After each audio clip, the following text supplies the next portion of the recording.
Hello friends, நான் doctor Jitendra. இந்த வாட்டி நம்ம பார்க்க போகிற தலைப்பு சைக்காலஜி ஆஃப் ஜென்சி. எல்லா ஜென்ரேஷனுமே வேலை செய்கிறது அப்படின்னாலே கஷ்டப்படுற ஜென்ரேஷன் தான். ஆனாலும் இந்த ஜென்சி அப்படிங்கிற ஜென்ரேஷன் பர்டிகுலராக கொஞ்சம் எக்ஸ்ட்ரா பிரச்சனையாகவே இருக்காங்க. இதற்கு நிறைய ஃபேக்டர்ஸ் இருக்குங்க. அந்த ஃபேக்டர்ஸ் எல்லாம் தான் நம்ம இந்த ஒர்க் ஷாப்பில் பார்க்க போகிறோம். இந்த 2 மணி நேரத்தில் நம்ம ஓரளவுக்கு அந்த ஜென்சினா யார், அவங்க நம்மளேருந்து எப்படி வேறுபட்டு இருக்காங்க, அவங்களோட நம்ம எப்படி இணைந்து பயணிக்கிறது, எப்படி அவங்களோட பெஸ்ட்டை நம்ம எடுத்துக்கிறது போன்ற விஷயங்களையும் எக்ஸ்ப்ளோர் பண்ணுவோம் ஒரு சைக்காலஜிக்கல் பெர்ஸ்பெக்டிவ்லேருந்து. ஏன் அப்படின்னு கேட்டிங்க அப்படின்னா, இந்த ஜென்சி அப்படிங்கிறவங்களுக்கு வாழ்க்கை சர்க்கம்ஸ்டான்சஸ் கொஞ்சம் வித்தியாசமாக இருக்குது. அதை நம்ம புரிஞ்சுக்கும் போதும், இந்த இன்டர்நெட் ஏராவை புரிஞ்சுக்கும் போதும் தான் இந்த பர்டிகுலர் ஜென்ரேஷனை எப்படி ஹேண்டில் பண்ணுறது அப்படின்றது நம்மளால் புரிஞ்சுக்க முடியும்.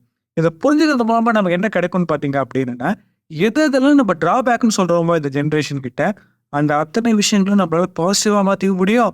அதை நம்மளுடைய ஆர்கனைசேஷனுக்கு ப்ராஃபிட்டபுளாகவும் மாற்றிக்க முடியும். இந்த விஷயங்களை தான் நம்ம இந்த ஒர்க் ஷாப்பில் சந்திக்க போகிறோம். Have a great time.